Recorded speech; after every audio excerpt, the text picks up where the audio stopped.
Hello and welcome to the chemistry class once again. आज हम पढ़ते हैं हेट्रोसाइक्लिक कंपाउंड्स के इलेक्ट्रोफिलिक सब्स्टिट्यूशन रिएक्शंस के बारे में। हम सिंपल हेट्रोसाइक्लिक रिंग्स के इलेक्ट्रोफिलिक सब्स्टिट्यूशन रिएक्शन या इलेक्ट्रॉन्स नहीं प्रतिस्थापन अभिक्रियाओं के बारे में पढ़ेंगे। और उस हेट्रोसाइक्लिक रिंग को हमने इस प्रकार से यहाँ पर एग्जिबिट या शो किया हुआ है। यहाँ पर जो Z है वो ऑक्सीजन, सल्फ़र या NH हो सकता है। और इसमें एक और चीज़ हमें जानना ज़रूरी है कि जो अल्फ़ा पोजीशन होता है वो 2 और 5 होता है और बीटा पोजीशन 3 और 4 को बीटा पोजीशन कहा जाता है। इलेक्ट्रोफिलिक सब्स्टिट्यूशन जो है हेट्रोसाइक्लिक कंपाउंड्स में मोस्टली एट अल्फ़ा पोजीशन होता है। Electrophilic substitution is mostly at alpha position because the intermediate formed is more stable than the intermediate formed by beta attack of electrophile. यानी जो intermediate बनता है, मध्यवर्ती बनता है इलेक्ट्रॉन्स नहीं के आक्रमण से, वो अगर अल्फा अटैक हो तो वो ज़्यादा स्टेबल होगा और बीटा अटैक हो तो वो इंटरमीडिएट कम स्टेबल होगा। तो इसलिए ज़्यादा स्टेबल इंटरमीडिएट बनता है और पहले रिएक्शन या फास्ट रिएक्शन इसी से ही होगा। इसका रिएक्शन उतना नहीं होगा, लेकिन कुछ कुछ कंडीशंस में कभी ऐसे रिएक्शन कंडीशंस में अल्फ़ा बीटा सभी पर, चारों पोजीशंस पर सब्स्टिट्यूशन भी होते हैं। वो हम आगे आगे जब पढ़ते जाएंगे रिएक्शंस तब हम देखेंगे। फ़िलहाल हम ये देखें कि अल्फ़ा पोजीशन को ज़्यादा फेवरेबल क्यों माना जाता है बीटा पोजीशन की तुलना में, के कंपैरिजन में, वो देख लेते हैं। देखिए ये हेट्रोसाइक्लिक कंपाउंड हमने लिया और इसमें अल्फ़ा अटैक लिया हमने इलेक्ट्रोफाइल का। इलेक्ट्रोफाइल जो कि इलेक्ट्रॉन न्यून है और वलय में क्योंकि रिंग में क्योंकि पाई इलेक्ट्रॉन्स की अधिकता है या पी इलेक्ट्रॉन्स हैं, इसीलिए उस पर आक्रमण होगा। अगर अल्फ़ा अटैक है तो आप देखिए कि इस तरह के मध्यवर्ती बन रहे हैं। तो अगर आपको ये यहाँ से स्ट्रक्चर समझ में नहीं आ रहा है तो आप इस स्ट्रक्चर को फर्स्ट भी कर सकते हैं। देखिए यहाँ से स्टार्ट करें, अगर लिखना मैंने तो यहाँ से शुरू किया, आप यहाँ से कर सकते हैं। तो फर्स्ट चलिए आपको यहाँ से समझाती हूँ। अगर यहाँ पर इलेक्ट्रोफाइल ने आक्रमण किया तो इस पाई बॉन्ड पर इसने के इलेक्ट्रॉन्स से कार्बन और इलेक्ट्रोफाइल के बीच में बॉन्ड बना और प्लस चार्ज जो इलेक्ट्रोफाइल का वो बीटा पोजीशन पे आया और बाकी दूसरा जो डबल बॉन्ड है वो यहाँ पर एज सच जो यहाँ था वो यहीं पर है। अब इसमें इस तरह से जो है पाई जो ये जो पॉजिटिव चार्ज है वो रिंग में डीलोकलाइज होता जाएगा और ये 3 स्ट्रक्चर्स आपके बनेंगे। जो यहाँ से ये बड़ा स्ट्रक्चर है, सेकंड ये बनेगा और फिर इस तरह से बनेगा।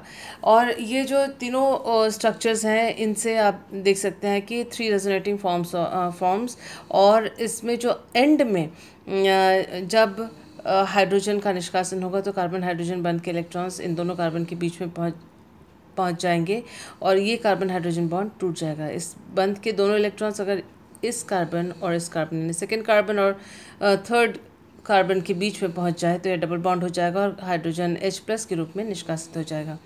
इसमें जो रेजोनेटिंग स्ट्रक्चर्स हैं वो ये 3 रेजोनेटिंग स्ट्रक्चर्स हैं और इनको आप ध्यान से देखें और इसको याद रखिएगा। इनके इलेक्ट्रॉन डिलोकलाइजेशन इस तरह से दिया गया, जैसे फर्स्ट अगर यहाँ पर इलेक्ट्रोफाइल आया है और प्लस Z के ऊपर प्लस चार्ज है और ये 2 डबल बॉन्ड्स हैं, तो फिर डीलोकलाइजेशन यूँ हुआ, यूँ होते ही यहाँ पर Z ने अपने electron lone pair of electrons ले लिए, प्लस चार्ज यहाँ पर आया है। फिर नेक्स्ट जो है यहाँ पर डीलोकलाइजेशन हुआ पाई इलेक्ट्रॉन्स का, तो प्लस चार्ज यहाँ चला जाएगा और इस तरह से ये वाला स्ट्रक्चर आपको प्राप्त होगा। तो यहाँ अल्फ़ा सब्स्टिट्यूटेड हेट्रोसाइक्लिक कंपाउंड मिला। दूसरा हम देखते हैं बीटा अटैक। बीटा अटैक में जो इलेक्ट्रोफाइल है उसने उसका बीटा पोजीशन पे आक्रमण हुआ। बीटा पोजीशन पे आक्रमण हुआ तो ये जो इस पोजीशन पे आक्रमण हुआ तो यहाँ पर प्लस चार्ज आया, ये रहा प्लस चार्ज और इस तरह से इलेक्ट्रॉन का डीलोकलाइजेशन हुआ। ये जो पाई इलेक्ट्रॉन्स है हेटेरो एटम के वो इन दोनों कार्बन के बीच में जाता है तो फिर प्लस चार्ज इस हेटेरो एटम पर आता है। और इसके अलावा देखिए फर्दर डीलोकलाइजेशन ऑफ चार्ज नहीं हो सकता है क्योंकि ये पाई बॉन्ड अगर यहाँ डीलोकलाइज हुआ तो इसके इस Z के ऊपर 1 2 3 4 चार्जेस 4 बॉन्ड्स हो जाएंगे और प्लस चार्ज यहाँ आ सकता है अगर ये डिलोकलाइजेशन हुआ, लेकिन ये डिलोकलाइजेशन पॉसिबल ही नहीं है। इस पाई बॉन्ड का यहाँ आना पॉसिबल नहीं है, इसीलिए जो ये दो रेजोनेटिंग स्ट्रक्चर्स ही बनते हैं। इन दोनों रेजोनेटिंग स्ट्रक्चर के जो उसके बाद जो यहाँ से कार्बन हाइड्रोजन बॉन्ड के इलेक्ट्रॉन्स हैं वो इन दोनों कार्बन के बीच में आ गए। ये पाई इलेक्ट्रॉन्स जो है जेड के ऊपर वापस आ जाते हैं और ये जेड के ऊपर लोन पेयर ऑफ इलेक्ट्रॉन्स आ गए और ये कार्बन हाइड्रोजन बॉन्ड, क्योंकि इसके दोनों इलेक्ट्रॉन्स इन दोनों कार्बन के बीच में शिफ्ट हो जाते हैं तो ये कार्बन हाइड्रोजन बॉन्ड टूट गया और हाइड्रोजन जो है H+ के रूप में बाहर निकल गया। तो you get a beta substituted heterocyclic compound. तो आप इन दोनों में देखिए कि जो अल्फा सब्स्टिट्यूशन से देयर आर 3 रेजोनेटिंग फॉर्म्स, जो 3 रेजोनेटिंग फॉर्म्स बने हैं यहाँ पर बीटा अटैक से 2 रेजोनेटिंग फॉर्म्स इस मध्यवर्ती के बने हैं। तो ये मध्यवर्ती ज़्यादा स्टेबल है, इसलिए अल्फा अटैक को ज़्यादा प्रेफर किया जाता है। एक तो ये इलेक्ट्रोफिलिक सब्स्टिट्यूशन रिएक्शन इस प्रकार से होता है हेट्रोसाइक्लिक कंपाउंड में। दूसरा जो ध्यान रखने वाली बात है और जो एग्जामिनेशन में पूछा जाता है, ये भी पूछा जाता है इसके ऊपर भी, और नेक्स्ट क्वेश्चन जो पूछा जाता है कि electron withdrawing groups heterocyclic compound की रिएक्टिविटी को क्या करते हैं। देखिए जो हेट्रोसाइक्लिक कंपाउंड्स हैं उनका जो मेन रिएक्शन है वो इलेक्ट्रोफिलिक सब्स्टिट्यूशन रिएक्शन है। अब जो इलेक्ट्रोफिलिक सब्स्टिट्यूशन रिएक्शन है यानी वो इलेक्ट्रॉन स्नेही का आक्रमण है।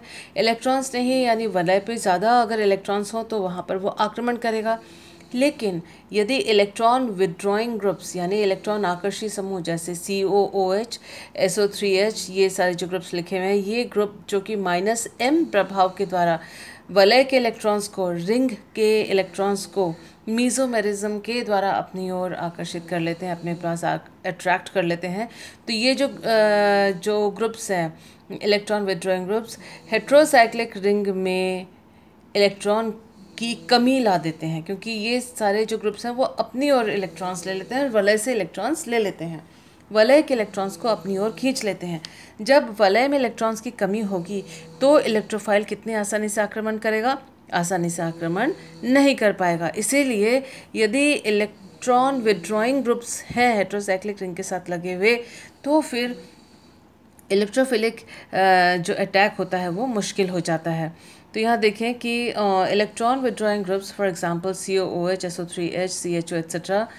-m groups make heterocyclic ring less reactive. ये हेट्रोसाइक्लिक रिंग को कम अभिक्रियाशील कर देते हैं क्योंकि these groups withdraw electrons from the ring, जो रिंग से इलेक्ट्रॉन्स खींच लेते हैं, which makes the attack of electrophile difficult, जिसके कारण से इलेक्ट्रोफाइल का इलेक्ट्रॉन स्नेही का आक्रमण डिफ़िकल्ट या मुश्किल हो जाता है, क्योंकि because electron density in the ring decreases, electron का घनत्व रिंग में, वलय में, हेट्रोसाइक्लिक वलय में घट जाता है। तो ये पहला कारण है कि हेट्रोसाइक्लिक रिंग जो है वो लेस रिएक्टिव, कम अभिक्रियाशील हो जाता है। दूसरा कारण क्या है? दूसरा कारण यह है these groups help in delocalizing electron so the heterocyclic ring becomes more stable. अब ये जो इलेक्ट्रॉन विथड्रॉइंग रिंग है ग्रुप्स हैं वो क्या कर रहे हैं, वो मीज़ोमेरिज्म के द्वारा इलेक्ट्रॉन्स को डीलोकलाइज और ज़्यादा विस्थापित कर रहे हैं। पहले ही जो इलेक्ट्रॉन है वलय के चारों कार्बन एटम पर विस्थापित होते हैं, परंतु यदि कोई electron withdrawing group -m group है तो उसके ऊपर भी वो इलेक्ट्रॉन डीलोकलाइज हो जाता है, यानी एक और समूह उसको मिलता है इलेक्ट्रॉन डीलोकलाइज होने के लिए। और इलेक्ट्रॉन का ज़्यादा डीलोकलाइजेशन यानी ज़्यादा स्थायित्व, और ज़्यादा स्थायित्व मतलब कम अभिक्रियाशीलता। आइए देखते हैं अल्फ़ा सब्स्टिट्यूशन से अगर अल्फ़ा पोजीशन पे अगर कोई सब्स्टिट्यूएंट लगा हुआ है जो कि इलेक्ट्रॉन आकर्षी है, जैसा कि यहाँ पर हमने एल्डिहाइडिक ग्रुप लगाया हुआ है, तो एल्डिहाइडिक ग्रुप जो है -m प्रभाव यानी मीज़ोमेरिज्म के द्वारा, जिसे कई किताबों में -r के नाम से भी लिखा हुआ होता है। तो अल्फ़ा सब्स्टिट्यूएंट जो है इलेक्ट्रॉन विथड्रॉइंग समूह लगा हुआ है, और इससे आप देखिए alpha substitution of electron withdrawing group that is -m effect is more effective in making the heterocyclic compound more stable towards E+ attack. तो ये जो अगर अल्फ़ा पे लगा हुआ है वो हेट्रोसाइक्लिक यौगिक को ज़्यादा स्टेबल बना देता है, स्थायी बना देता है इलेक्ट्रोफिलिक सब्स्टिट्यूशन के प्रति, यानी इसकी अभिक्रियाशीलता कम कर देता है। अभिक्रियाशीलता कम क्यों कर देता है? क्योंकि इलेक्ट्रॉन विड्रॉ कर लेता है, आकर्षित कर लेता है, और इलेक्ट्रॉन्स ने ही क्या है, जहाँ इलेक्ट्रॉन ज़्यादा है वहाँ पर आक्रमण करेगा। अगर वलय पर इलेक्ट्रॉन की कमी हो गई तो वो इतनी आसानी से आक्रमण नहीं करेगा। दूसरी बात ये है कि जितने ज़्यादा ये चार्ज विस्थापित होगा उतना ही ज़्यादा अनुनादी संरचनाएं बनेंगी और उतनी ही ज़्यादा स्टेबिलिटी आएगी। उतनी ज़्यादा स्टेबिलिटी का अर्थ है कि इलेक्ट्रोफाइल का अटैक कम हो जाना, रिएक्शन का कम होना। यहाँ आप देखिए सी डबल बॉन्ड ओ में जो ऑक्सीजन है वो इलेक्ट्रोनेगेटिव है, उसने इलेक्ट्रॉन्स अपने ऊपर लिए। कार्बन के ऊपर प्लस चार्ज आ जाएगा, इलेक्ट्रॉन की कमी हो जाएगी तो संयुग्मित द्विबंध यानी आप कह सकते हैं कि कॉन्जुगेटेड डबल बॉन्ड से उसने इलेक्ट्रॉन्स लिए। तो आप देखें कि यहाँ पर रिंग पे प्लस चार्ज आ गया, इस पोजीशन पे थर्ड वाले पोजीशन पे प्लस चार्ज आ गया। फिर ये जो डबल बॉन्ड है इसके इलेक्ट्रॉन्स यहाँ डिलोकलाइज हुए और प्लस चार्ज यहाँ पर आ गया, और इसी दौरान ऑक्सीजन के ऊपर नेगेटिव चार्ज है और कार्बन कार्बन के बीच में डबल बॉन्ड यहाँ पर इलेक्ट्रॉन शिफ्टिंग की वजह से, बॉन्ड शिफ्टिंग की वजह से हो गया। फर्दर जो है यहाँ तक जब प्लस चार्ज आ गया, यहाँ प्लस चार्ज है, यहाँ इलेक्ट्रॉन ज़्यादा हैं, तो ये एक स्टेबल संरचना है और इसके जो इलेक्ट्रॉन्स है वो यहाँ पर आ जाएंगे इलेक्ट्रॉन की कमी को पूरा करने के लिए, और Z के ऊपर आ जाएगा प्लस चार्ज। फिर जो अंतिम जो संरचना है वापस पुनः जो स्टेबल स्ट्रक्चर के लिए यहाँ पर डीलोकलाइजेशन, जो नेगेटिव चार्ज है वो कार्बन ऑक्सीजन के बीच में आ जाना और इस कार्बन इलेक्ट्रॉन पेयर का इन दोनों के बीच में शिफ्ट हो जाना, ये इन दोनों के बीच में शिफ्ट हो जाए और ये पाई बंद के इलेक्ट्रॉन्स वापस Z अपने ऊपर ले ले तो ये संरचना बन जाएगी। कुल संरचना जो है वो ये देखिए, पहली और लास्ट वाली ये संरचना सेम है, ये दोनों स्ट्रक्चर। तो टोटल स्ट्रक्चर जिसके ऊपर जो इसमें रेजोनेंस में कंट्रीब्यूट कर रहे हैं वो है 1 2 3 4, और ये फिफ्थ और फर्स्ट सेम है इसलिए हम 4 ही मानेंगे। तो बीच के जो आयनिक संरचनाएं हैं वो 3 है और न्यूट्रल संरचना 1 है। दूसरा देखिए कि यहाँ पर जो बीटा सब्स्टिट्यूशन है वो उतना प्रभावशाली क्यों नहीं है, लेस इफेक्टिव क्यों है? क्योंकि इसमें अनुनादी संरचनाओं की संख्या कम है, डिलोकलाइजेशन ऑफ इलेक्ट्रॉन्स कम है। यहाँ देखें कि ये बीटा पोजीशन पे है या थर्ड पोजीशन पे है। कार्बन ऑक्सीजन बंद के इलेक्ट्रॉन ऑक्सीजन ने अपने ओर लिए और अपनी कमी को पूरा करने के लिए कार्बन ने यहाँ से इलेक्ट्रॉन खींचा, तो ऑक्सीजन के ऊपर आया माइनस और कार्बन कार्बन इन दोनों के बीच में आया डबल बॉन्ड, और प्लस चार्ज जो है इस कार्बन पर आ गया जो कि Z के जस्ट पास है। यहाँ प्लस चार्ज, यहाँ इलेक्ट्रॉन अधिक है तो ये एक स्थायी संरचना यहाँ पर बनेगी, ये वाली संरचना स्थायी है और Z जो है वो अपना इलेक्ट्रॉन यहाँ पर देगा, इन दोनों के बीच में डबल बॉन्ड शिफ्ट हो गया और Z के ऊपर आ गया प्लस चार्ज। फर्दर यहाँ से यहाँ डबल बॉन्ड नहीं आ सकता क्योंकि Z के ऊपर दोनों तरफ से डबल बॉन्ड हो जाएंगे तो वो स्ट्रक्चर बन ही नहीं सकती। तो इसीलिए वापस इलेक्ट्रॉन्स यहाँ इस तरह से मूव करते हैं और ओरिजिनल स्ट्रक्चर अपने को प्राप्त होता है। टोटल रेजोनेटिंग स्ट्रक्चर देखिए 1 2 और 3, और जो ये लास्ट वाला है फर्स्ट के बराबर है, और जो फंक्शनल ग्रुप है उसकी वजह से ये 2 extra structure delocalisation of electrons के बने हैं। उसी तरह से यहाँ जो फंक्शनल ग्रुप है, क्रियात्मक समूह है, उसकी वजह से ये 3 एक्स्ट्रा स्ट्रक्चर्स इस हेट्रोसाइक्लिक यौगिक को मिले हैं। तो स्थायी कौन है, जहाँ कौन सा स्ट्रक्चर है जिसमें रेजोनेटिंग स्ट्रक्चर्स ज़्यादा हैं? तो इसमें रेजोनेटिंग स्ट्रक्चर ज़्यादा है तो ये स्ट्रक्चर ज़्यादा स्थायी है।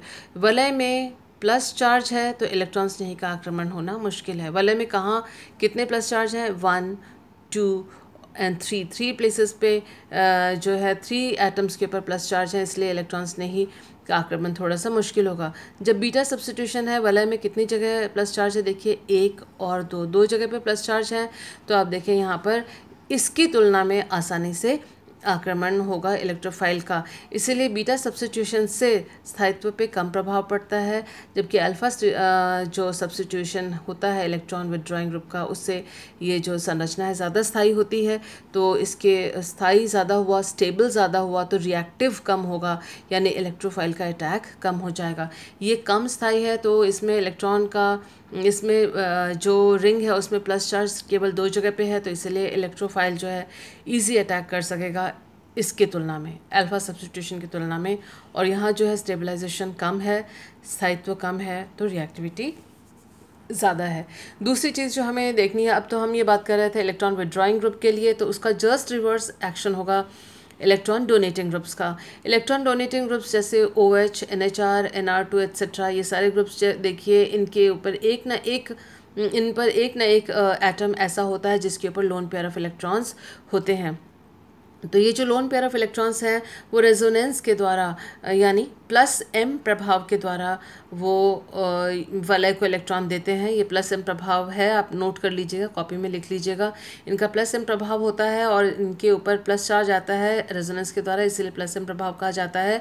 और वलय पे आ जाता है माइनस चार्ज। ये देखिए यहाँ पर इलेक्ट्रॉन का डिलोकलाइजेशन हुआ, ऑक्सीजन और कार्बन के बीच में इलेक्ट्रॉन गया, यहाँ इस कार्बन की जो बॉन्ड्स हो गए वो 5, तो उसके पाई बॉन्ड के इलेक्ट्रॉन यहाँ इस थर्ड एटम पे चले जाते हैं और यहाँ पर आ गया नेगेटिव चार्ज। फिर डिलोकलाइजेशन हुआ और यहाँ पर नेगेटिव चार्ज आ गया। इस दौरान ऑक्सीजन के ऊपर आ गया प्लस चार्ज, इसलिए इसे +m प्रभाव वाला ग्रुप कहा जाता है। यहाँ पर आ गया था ग्रुप के ऊपर माइनस चार्ज, इसलिए इनको -m प्रभाव वाला ग्रुप कहा जाता था। अब आप देखिए फर्दर डिलोकलाइजेशन हुआ, यहाँ पर नेगेटिव चार्ज आया और ये देखिए ऐसे डिलोकलाइजेशन ऑफ इलेक्ट्रॉन, यहाँ नेगेटिव चार्ज आया और अंत में जो है वापस ओरिजिनल स्ट्रक्चर में आने के लिए इलेक्ट्रॉन्स का मूवमेंट इस तरह से हुआ। ये पाई बॉन्ड के इलेक्ट्रॉन ऑक्सीजन अपने आप खींच लिए, ये जो पाई बॉन्ड है इन दोनों कार्बन के बीच में डिलोकलाइज हो गया, ये नेगेटिव चार्ज यहाँ चला गया। एक चीज़ यहाँ देखिएगा, ये हाईली अनस्टेबल स्ट्रक्चर है। ऐसा क्यों? क्योंकि Z के ऊपर लोन पेयर ऑफ इलेक्ट्रॉन है और वलय में यहाँ पर नेगेटिव चार्ज है, तो ये जो संरचना है वो हाईली अनस्टेबल है। यानी इलेक्ट्रॉन डोनेटिंग ग्रुप जो है वो जो अनुनादी संरचनाएं बनाते हैं उसमें भी स्थायित्व में कोई उसका कंट्रीब्यूशन, स्टेबिलिटी में कंट्रीब्यूशन या स्थायित्व में योगदान नहीं होता। ये वलय में इलेक्ट्रॉन का घनत्व जो है, इलेक्ट्रॉन जो है उसका जो डेंसिटी है वो बढ़ा देते हैं, जिससे E+ आसानी से इन पर आक्रमण, फास्ट इनके ऊपर आक्रमण कर सकता है। उसका मतलब यदि इलेक्ट्रॉन डोनेटिंग ग्रुप्स हैं, if electron donating groups are present in the heterocyclic ring, then attack of electrophile will be easy. Electrophile का अटैक आसान होगा, ईजी रिएक्शन होगा। रिएक्शन अगर ईजी है और यहाँ देखिए स्टेबिलिटी क्या होगी, इस वाले संरचना की स्टेबिलिटी कम है। रिएक्शन इजी है, स्टेबिलिटी कम है, रिएक्टिविटी ज़्यादा है। यानी इलेक्ट्रॉन डोनेटिंग ग्रुप्स जो हैं वो स्टेबिलिटी को डिक्रीज़ करते हैं और रिएक्शन को फास्ट करते हैं। ये अल्फा सब्स्टिट्यूशन पे हमने दिखाया, इसी प्रकार से बीटा पर भी ये इलेक्ट्रॉन डोनेट करके हेट्रोसाइक्लिक रिंग को जो है वो ज़्यादा रिएक्टिव कर देते हैं। मुझे उम्मीद है ये सारी बातें आपको समझ में आई होंगी। You make the notes accordingly. कोई प्रॉब्लम हो तो मुझसे पूछिएगा। Thank you for being with me. Bye.